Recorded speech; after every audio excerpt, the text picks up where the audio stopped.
vamos a Toledo. Son pocos minutos.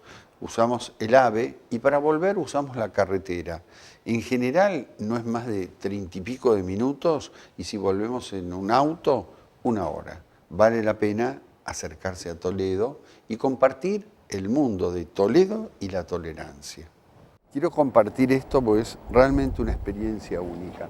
Un espacio, una sinagoga, realmente lleva en la memoria y en la realidad la unión. Un espacio que fue de tolerancia. Estamos hablando de muchos cientos de años, pero donde vivían acá y convivían. Y esto fue además unión de mezquita, unión de sinagoga y de templo cristiano. Y por supuesto, Toledo, España.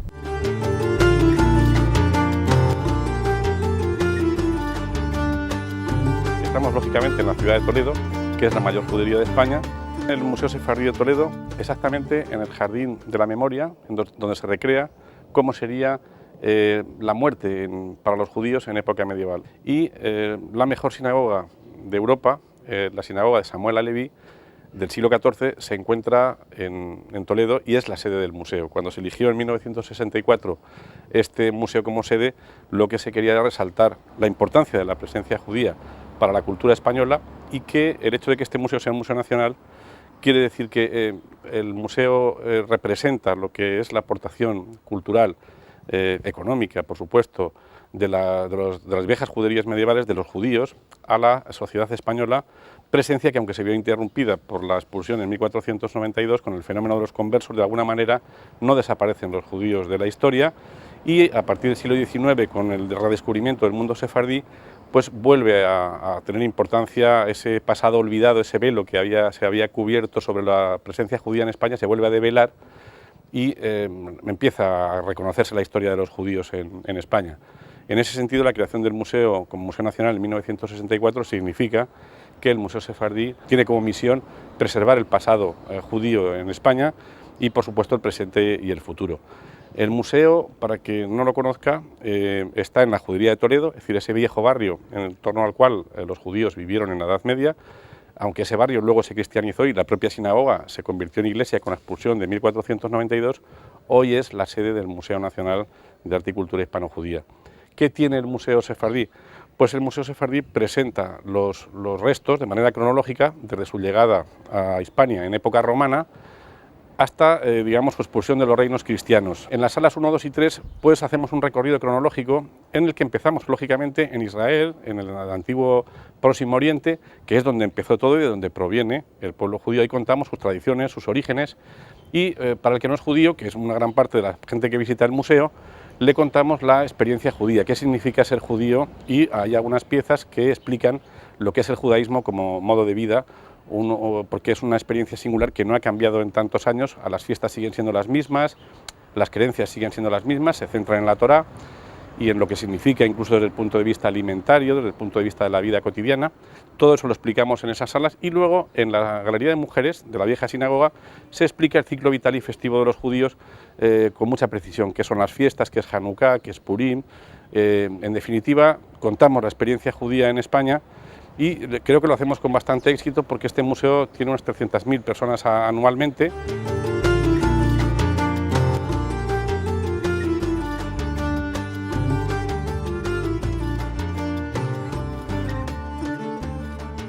En este caso, la sinagoga de Samuel Haleví tiene una espectacularidad enorme porque es la única sinagoga del mundo en la que uno puede leer inscripciones hebreas al lado de inscripciones árabes. Las inscripciones hebreas son todas de la Torá, son inscripciones de alabanza al templo de Zalel, son inscripciones relacionadas con la magnificencia del edificio. Las inscripciones árabes son muy curiosas porque están debajo de las hebreas y son una especie de camino que recorre toda la sinagoga y ponen las 3 palabras claves para el mundo global actual: paz, felicidad y prosperidad. ¿Y qué es la modejarización cultural? ¿Por qué en Toledo hubo esa convivencia tan curiosa? Realmente los expertos dicen que la palabra convivencia no es la apropiada, porque convivir significa vivir en igualdad de condiciones, y eso nunca sucedió. Primero hubo un poder árabe y 2 minorías, la cristiana y la judía, y luego hubo un poder cristiano y por tanto 2 minorías. La judía siempre fue minoría y la mayoría árabe pasó a ser minoría. En esas condiciones especiales se produjo un fenómeno también insólito en España y en el mundo, y eso es una imagen que debemos retrotraer al mundo actual de conflictos. Digamos que en esa tesitura, tanto árabes como cristianos, cuando tuvieron el poder, toleraron que esas minorías pudieran convivir en libertad. Renunciaron a lo que hoy llamamos principios en diplomacia irrenunciables, hicieron posible una vida en común con unos derechos relativos. La judería tenía su propia estatus jurídico, pagaba sus impuestos, como es lógico, participaba en la vida de la ciudad, y muchos cristianos y musulmanes, por supuesto, que hacían negocios comunes y tenían una vida cotidiana razonable. A mí me gustaría recordar ese ejemplo de mudejarismo cultural, de convivencia, que dio cosas tan fructíferas como lo que se da en llamar Escuela de Traductores de Toledo, la experiencia intelectual más importante de la Edad Media, que consiste en traspasar todo el saber antiguo en árabe, en latín, en griego, al castellano, el lenguaje vernáculo. ¿Y eso quién lo hace? Fundamentalmente judíos que hablan muy bien árabe y que no quieren traducirlo al latín porque es una lengua de la otra religión, y de alguna manera el hecho de que se haga primero en época árabe y luego con Alfonso X conlleva a que Toledo haya traspasado en época medieval todo el saber antiguo a la Europa medieval, y dio lugar a una de las experiencias yo creo que más singulares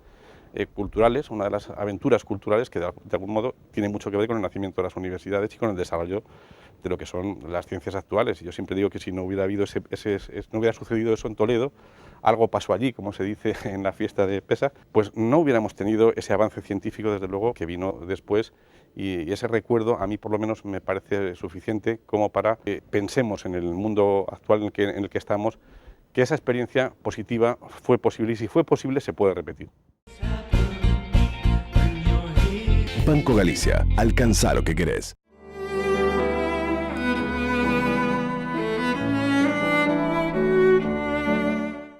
Sally Hansen's Complete Salon Manicure, el único esmalte de uñas con 7 beneficios en un frasco.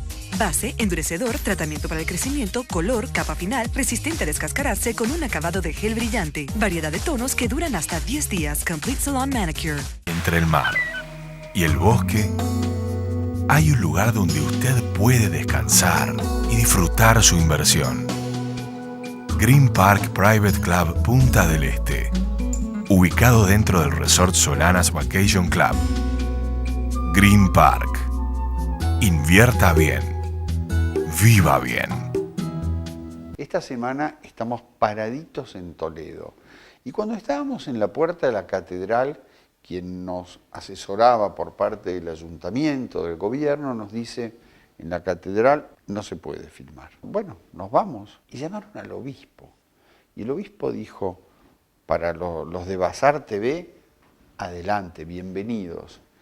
Y realmente quedamos maravillados, porque siempre uno va a una iglesia, siempre uno contempla una sinagoga, siempre, ¿por qué no una mezquita y lo musulmán? Pero en este caso comenzamos una visita que nos dejó francamente con otro concepto de que este fue el centro del poder del Reino de España. Y quien vive enfrente de la catedral y quien nos orienta en todo lo que es el circuito, nos permitió esto que vamos a compartir. La catedral está sobre la base de posiblemente un templo romano. Posteriormente hubo un templo cristiano al que va a continuar la mezquita Al-Jama en época musulmana. La mezquita se orientaba hacia la Meca. La ciudad es conquistada en 1085, comenzará el proyecto de la nueva catedral que dará su comienzo en 1226. Esta vez la ubicación de la catedral varía y se va a orientar hacia el este. En la Biblia tenemos una frase que dice: Dios es luz. El magnífico transparente de Narciso Tomé nos resume de forma genial esa entrada de la luz por la zona del este, y podemos sentir verdaderamente esa entrada de la luz en la Jerusalén celeste, con ese simbolismo tan especial de las catedrales o los templos góticos de toda Europa. El arte gótico es un arte revolucionario. Pretende, además de elevar unas naves impresionantes con esa sensación de la oración, es la primera vez que surge el arco apuntado. Cuando entramos en un templo gótico, pretende simbolizar esta idea con la luz coloreada que entra por las vidrieras. Además, se convierte también en un apoyo iconográfico para que la gente, cuando no sabía leer ni escribir, de forma simpática, como si fuera de un cómic, leyendo visualmente la historia sagrada. Era la forma de completar toda esa iconografía y de que la catedral se convierta en un libro abierto para llevar la doctrina de forma más fácil, de forma visual, a los fieles. El arte gótico, además, es magnífico desde el punto de vista compositivo y arquitectónico, llevando el peso arquitectónico directamente de arriba a abajo, en forma triangular. También las columnas, los pilares del templo, lo que hacen es descargar el peso arquitectónico de la techumbre. Todo esto se complementa con dos elementos principales que son los llamados contrafuertes y arbotantes, que tienen la función de dirigir el peso arquitectónico de forma radicalmente vertical al suelo. De esta forma se permite aligerar mucho los muros con esa función tan especial que tienen las vidrieras en el arte gótico. La pieza principal que tenemos en la Sala del Tesoro de la Catedral es la famosa custodia que llamamos de Enrique de Arfe, aunque realmente tiene dos partes. La parte interna la hace en el siglo XV un maestro catalán que se llama Jaime Aymerich. Es una pieza que pertenecía a la reina Isabel, la católica, y es una pieza hecha de oro con decoración de piedras preciosas, todas ellas auténticas, zafiros, diamantes, perlas, rubíes. A la muerte de Isabel dice en su testamento que sus bienes sean vendidos y que sirvan como limosna a los pobres. El cardenal Cisneros, cardenal de Toledo y amigo personal y confesor de la reina Isabel, comprará en la testamentaría de la reina la pieza interna y va a mandar a hacer un concurso. El ganador de este concurso es el orfebre Enrique de Arfe, muy famoso como orfebre en España, que va a realizar un templete simbolizando la Jerusalén celeste para poner en el interior ese ostensorio donde normalmente se ubica la Eucaristía. Por eso esta pieza es la protagonista de la fiesta mayor en Toledo, que es el Corpus Christi. Tiene lugar a principios del mes de junio y esta pieza es la que sale a la calle portada en una carroza especial por las calles de Toledo, que son muy empinadas arriba y abajo, y bueno, pues es la que realmente forma parte de todas las tradiciones, una tradición que aunque data desde el siglo XIII, la pieza esta es del siglo XVI y es una de las joyas más grandes de la orfebrería española. El exterior, la pieza que hace Enrique de Arfe, tiene 30.000 piezas diferentes unidas por 12.500 tornillos.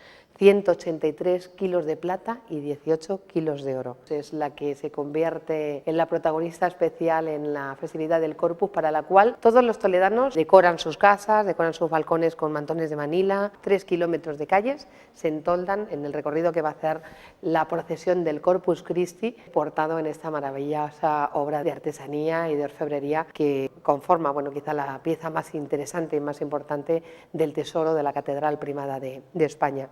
Estamos en la sacristía de la Catedral Primada de Toledo. Contamos con un fresco impresionante de Luca Giordano, que se desplaza desde Italia después de pasar por Florencia y trabajar para los Medici, para trabajar en la corte de Felipe II, en el Gran Palacio del Escorial. Desde allí se trasladará a decorar los palacios de Aranjuez y llega a la antigua ciudad imperial, Toledo, para decorar el fresco de la sacristía.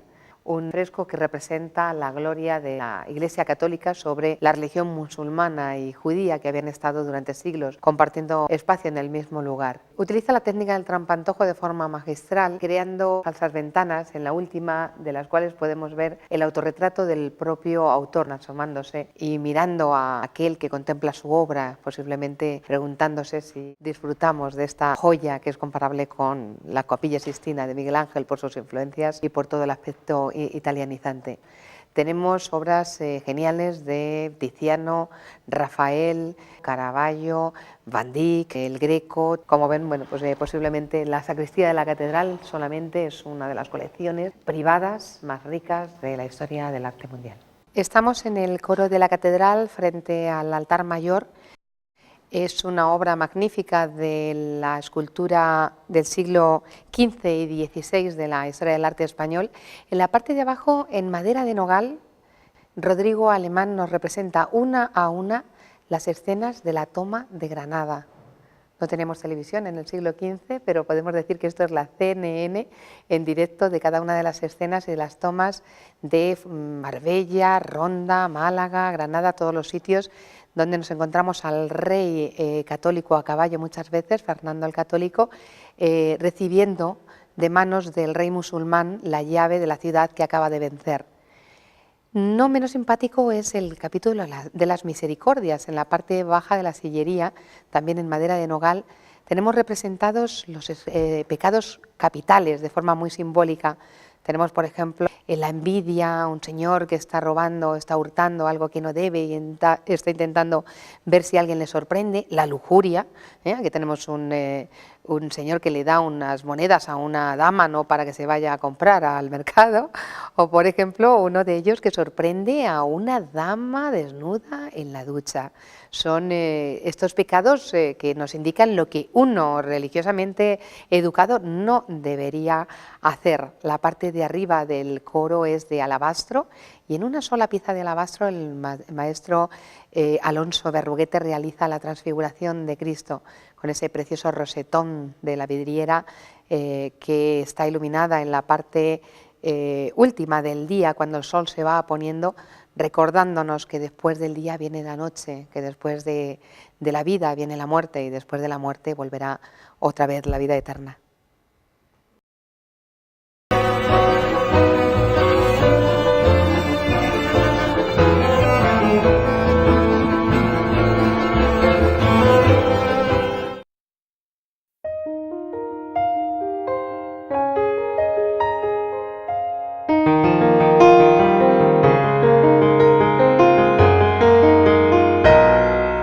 Fiat.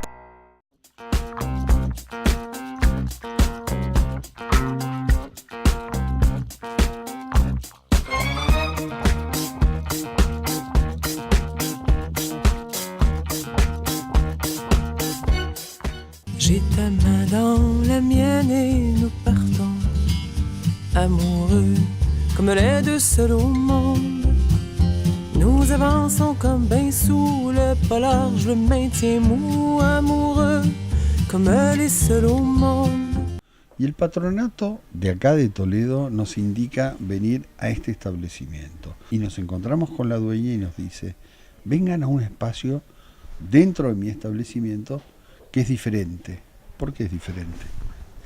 Bueno, pues en este rincón quizás está un poco la esencia más de lo que es nuestro origen. El origen viene en el comienzo del excedente de la caza, de las pieles de ciervo principalmente, pero luego ya más tarde pues se fueron incorporando distintas pieles, sobre todo lo que más se utiliza es el origen vacuno. En este perchero hay calidades y modelos realmente excepcionales. ¿Cuáles son los tres que más destacás? Bueno, son tres cosas diferentes, por ejemplo, cazadora, decimos en España, de napalán, de cordero, que es muy ligero y muy confortable y sobre todo calentito. El conjunto de ropa para niño, formado por el chaleco en tejido tweed inglés y el pantalón níquer, que es un conjunto muy bonito para que vayan los niños elegantes y calentitos a cazar. Un chaleco de terciopelo, 100% de algodón, de muy buena calidad, unos cortes muy femeninos, muy bonitos. Quiero este bolso importante, grande, que denominás diseño argentino. Sí. ¿Por qué? Pues es un bolso de una famosa casa, una línea que todo el mundo puede reconocer, asociar, y se llama Modelo Argentino. ¿Y cómo es la marca famosa? ¿Cómo se llama? Bueno, empieza por H y termina por S. La quiero mencionar. Bueno, me llevo el bolso argentino.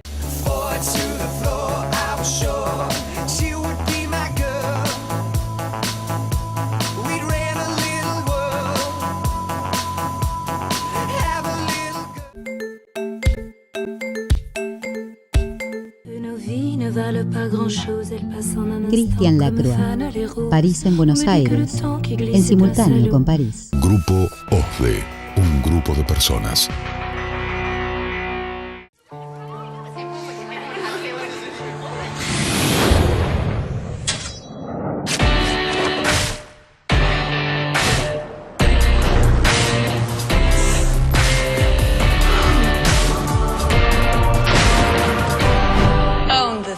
Killer Queen by Katy Perry.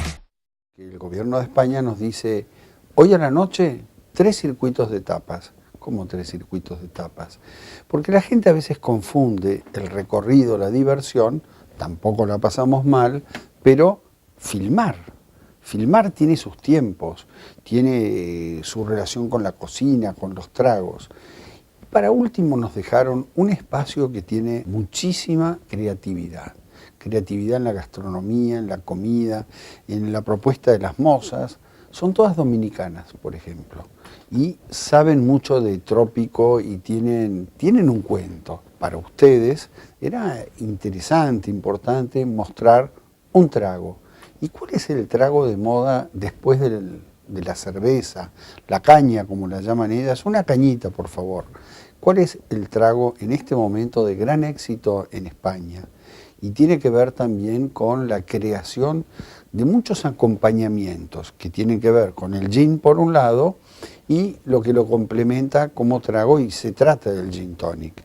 El gin tonic se entrega hoy en día noche por noche y varias veces en la noche con estas copas, con copones, y tiene su rito y su mito, y tiene también esta competencia, ya no solo el Schweppes u otra gaseosa, tiene que ver con las que llegan semiamargas de la India, con más o menor quinina, tiene, insistimos, todo un manejo donde compiten muchas creatividades, marcas y por supuesto la decisión del cliente. Este menú que estamos presentando tiene también que ver con lo que el resto nos propone, y es un resto donde se mezclan las vigas antiguas bien talladas y una casa cuyo patio central en algún momento en Toledo fue punto de reunión, punto de diversión, y hoy nos agasajan.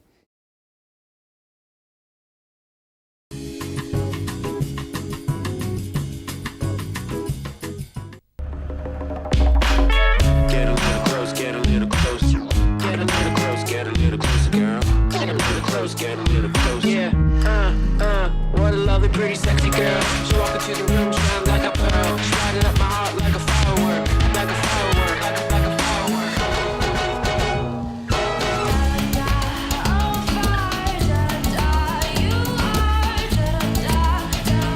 Guess Girl, the new fragrance for women.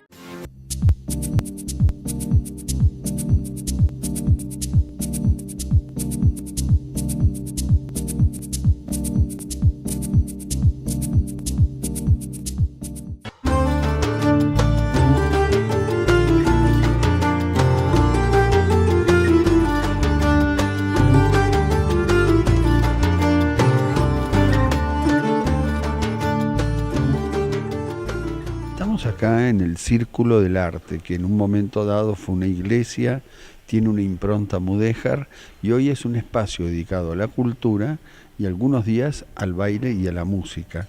Y esta impronta de la música, ¿cómo se expresa en este instrumento? Realmente mi instrumento tiene una versatilidad enorme, porque si bien tradicionalmente no está pensado para estos repertorios españoles, antiguos, ha empastado muy bien con esta música, con estas melodías. Es un instrumento cromático, con muchas teclas, como su nombre dice, viola de teclas en castellano. Yo pulso las teclas cuando quiero hacer las notas y bueno, tiene una profundidad especial porque tiene cuerdas resonantes, cuerdas simpáticas, lo que le dan al instrumento una profundidad y una dimensión que no tiene un instrumento de cuerda frotada convencional como violín o viola.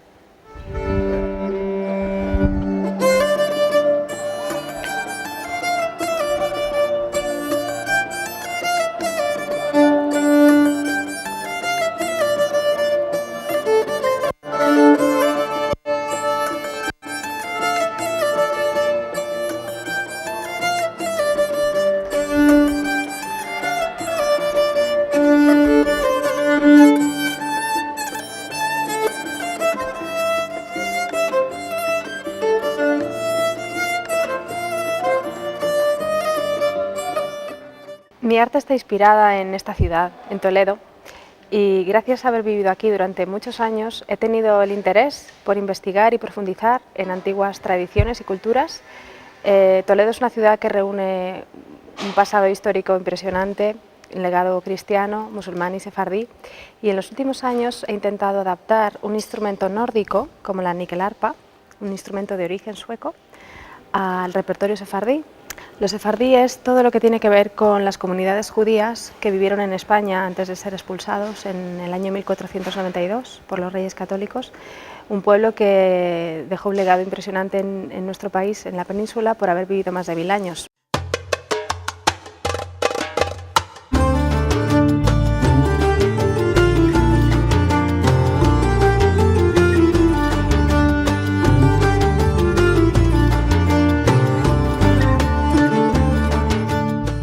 Estas canciones se inspiran en Toledo y en el viaje de los sefardíes. Recorren caminos, paisajes y lenguas que siguen la estela de un viaje que quizás nunca encontró destino. El viaje de destierro y no retorno de los sefardíes, que como muchos otros pueblos, emprendieron en su afán de mantener su identidad. Su voz siguió cantando, fiel e inquebrantable al paso del tiempo.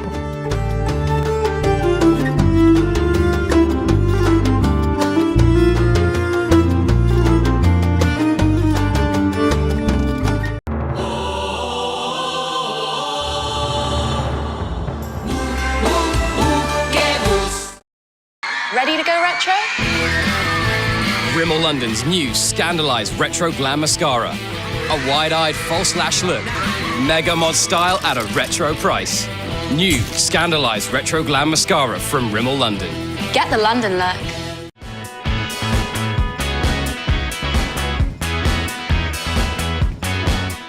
Si no la han visto, se la están perdiendo, porque Italia, Europa, hay una relación de coproducción entre Italia y Francia, realmente belleza.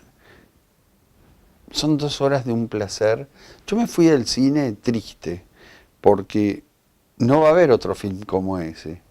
Y voy a tardar quizás en encontrar una alegría, una calidad, una excelencia en fotografía, en relato, como Belleza, ganadora del Oscar al mejor film extranjero.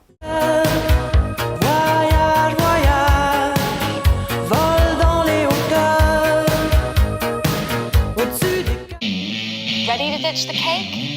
Rimmel London's new Stay Matte Foundation. Bye-bye shine. Full, even coverage at an air-like price.